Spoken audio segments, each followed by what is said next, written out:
رحمة سيقت إلينا من سماوات علا. بسم الله والحمد لله والصلاة والسلام على رسول الله. اليوم السبت 23/12/2023 في ظل استمرار الاعتداءات الصهيونية على أهل قطاع غزة، نقوم بواجبنا هو إطعام الأسر النازحة والفقيرة هنا جنوب قطاع غزة.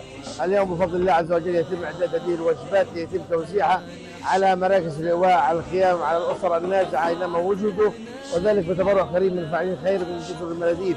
أسأل الله العظيم رب العرش الكريم أن يبارك فيهم، أن يجعل هذا العمل خالصا في ميزان حسناتهم ويرفعهم يوم لا ينفع لا مال ولا بنون. وبها فرح الضعيف وتغنى وارتوى، وبها صار الفقير له حلم وهوى، وبها فرح الضعيف وتغنى وارتوى، وبها أسند ظهرا لكبير إن هوى، وبها أمسح دمعا لصغير قد بكى.